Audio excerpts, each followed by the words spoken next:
sa lahat ng mga kababayan ko dyan sa Pilipinas and to all OFW all around the world. I hope na sa mabuti kayong kalagayan. Good news para sa mga kababayan kong temporary foreign workers na nandito sa bansang Canada. Ikaw ba ay nasa Alberta, Ontario, Manitoba, Quebec, Saskatchewan, or kahit saang province ka man naroon. Ganyan rin naman sa ibang mga nationalities na may status as temporary foreign worker. Napakagandang balita dito para sa inyo. Ang bansang Canada ay magkakaroon ng bagong pathway para kayo ay maging permanent resident. So all you need to do, kinakailangan yung maging eligible. Ito ay magiging effective by 2026 up to 2027. Nakalagay dito, Canada will launch a new one-time pathway to transition up to 33,000 temporary foreign workers to permanent residency in 2026 and 2027. I hope isa kayo sa 33,000 na maaaring maging permanent resident dito sa bansang Canada. So nakalagay dito, this one-time program for up to 33,000 temporary foreign workers who have established roots in their communities and are contributing to the economy. Kailangan nandito ka na sa bansang Canada para maging eligible ka. At hanggat maaari meron kayong Canadian experience. Hanggat maaari hindi mababasa isang taong Canadian experience.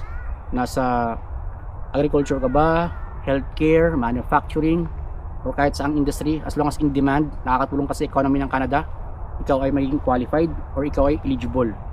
Now, nakalagay dito, the program is expected to launch in early 2026 and will run for 2 years with a goal to grant PR status within 2026 and 2027.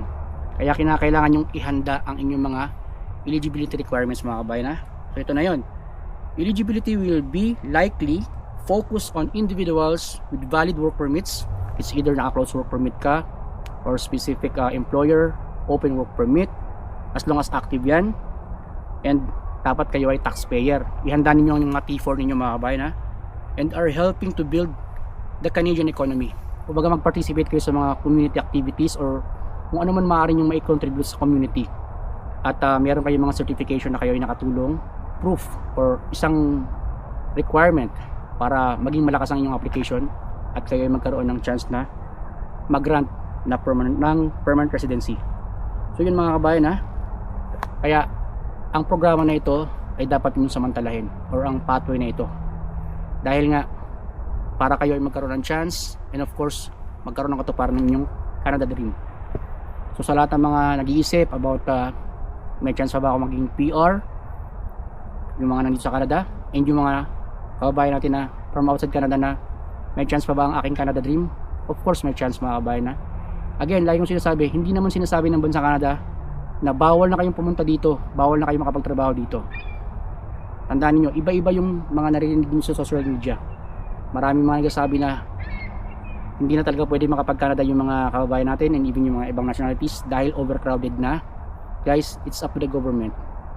Tayo, hanggang opinion lang tayo.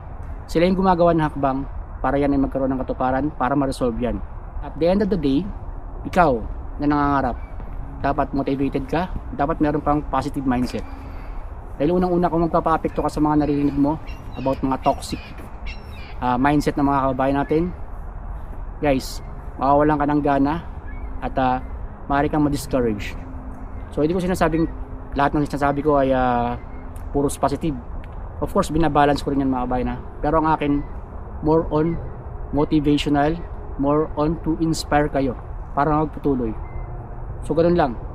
Again, bago dumating yung 2026, hanggat maaari meron na kayong mga documents na may ipipresent nyo. At ito pa, dapat updated kayo sa IRCC kung kailan ilo-launch yan. O just in case lang meron silang channels or may mga sites sila na maaari kayong mag-follow. Guys, gawin niyo para maging updated kayo. And then, kinakailangan i-provide niyo na yung mga documents na nabanggit ko para kayo ay magkaroon ng chance na maging permanent resident. So ganun lang, as long as kayo gumagawa ng paraan, kumikilos kayo, there's a big possibility na magkaroon ng katuparan yan. Pero again, if things went wrong or halimbawa may mga mess up, hindi natin kontrolado yung mga circumstances or yung mga pagkakataon. Meron kayong plan B, C, D. So ganun lang, hindi nangangahulugan na hindi ka na-renew sa iyong work permit ay katapusan na ng mundo. Of course, kinakailangan mo lang magpatuloy uli, kinakailangan nung magplano gusto mo ba uli mag-reapply bound to Canada as long as wala ka namang kaso. Sinasabi ko nga noon dati pa na walang masamang umuwi dahil pwede ka naman mag-reapply as long as qualified applicant ka. Ang masama noon, sumugal ka dito, naloko ka, gumasos ka, at the end of the day umuwi ka ng empty handed, and then may dala ka pang bad experience. So ganun lang guys, hindi lahat ng mga kababayan natin sa Canada pare-pareho ng nararanasan. Iba-iba yung mga experience ng mga kababayan natin dito, and even yung mga ibang nationalities. So it's up to you kung paano mo i-handle yung sarili mo, kung paano mo pangatawanan kung ano yung mga responsibilities mo dito. Sa Canada, kinakailangan handa ka sa mga babayaran mo, renta, mga taxes, yung mga bills, utilities. It's up to you kung paano ka magsagawa ng sarili mong lifestyle dito.